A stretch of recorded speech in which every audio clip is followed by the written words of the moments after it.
welcome back to my YouTube channel. So today we're talking about breakfast, and excuse me for my face looking a bit red. I've literally just done one of my Zoom classes. So today I've just done a glutes and abs class, and obviously a lot of you guys are going to be thinking about wanting to get fit in the new year. So I'm now doing 9 Zoom classes across the week, various different types of classes: stretch, resistance band, glutes and abs, body weight training, all of the above. So if you want to get involved, drop me a message. I'll let you have the timetable and all the other details.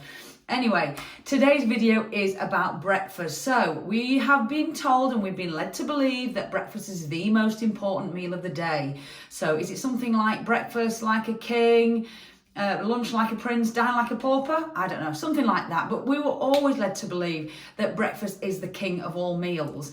And even I think the official government guidelines still encourage you to eat a breakfast. So today we're going to talk a little bit about that, and hopefully by the end of today's video you can make your own decision of whether breakfast is the most important meal of the day. So what has been noted is that people who eat breakfast tend to be healthier. So these people tend to be less likely to be overweight. They tend to have less incidence of chronic diseases.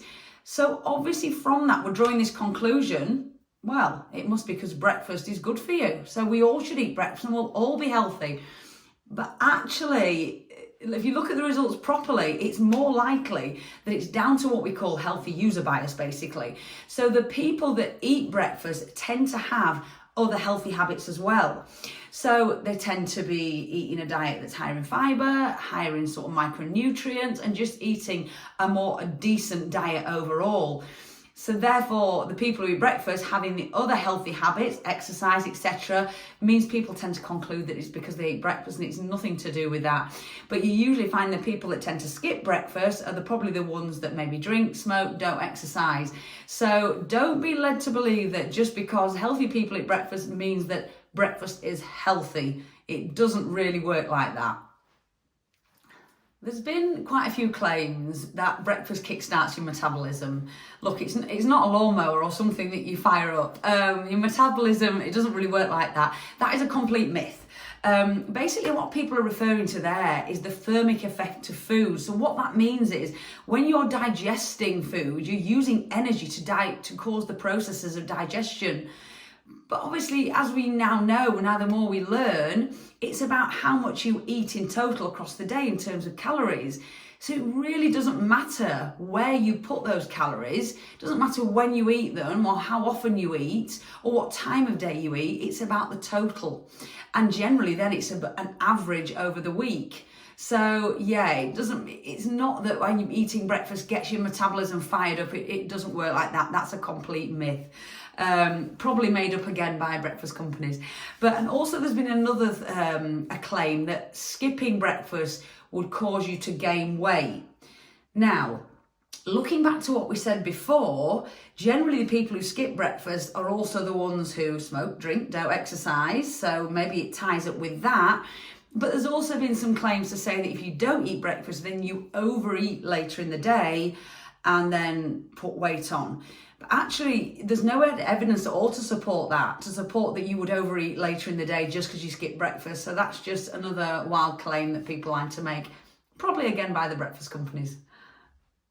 It's actually been found that skipping breakfast might actually have some health benefits. So you may have heard of intermittent fasting. So there's many different iterations, and I talked about them in a previous video. So in my diets video, if you want to know a bit more about intermittent fasting, flick back to that.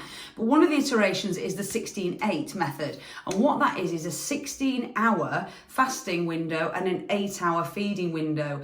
So generally with the 16-8 method, people would generally have their dinner at night and then use sleeping to be the fasting period, and then probably not eat till lunchtime, and that would give them their 16-hour period. And generally what that's doing is reducing people's calories over the day, and they're losing weight. So that's proving really successful for a lot of people. So generally, breakfast is optional, let's be honest. There's nothing special about breakfast. All these myths that I talked about earlier have been proven wrong by the real science out there.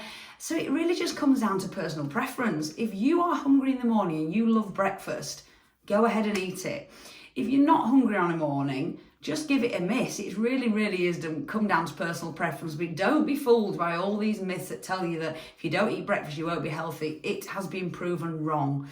So if you enjoy breakfast and it's your favourite meal of the day, you enjoy breakfast. But if you're on a calorie controlled diet and you are trying to lose weight, it might be worth looking at the calories you consume at breakfast and trying to maybe moderate it a little bit. Okay, but yeah, it's been a quick one today. It's a simple subject. There wasn't a massive amount to tell you. I hope it's been helpful, because I know a lot of people still believe that breakfast is the most important meal of the day. I think probably back in my early days of being a personal trainer, I used to probably preach it as well. So we were all led to believe that, and now the science is becoming a bit clearer. You know, every day to school day. So yeah, I hope you enjoyed that. Hope it was useful.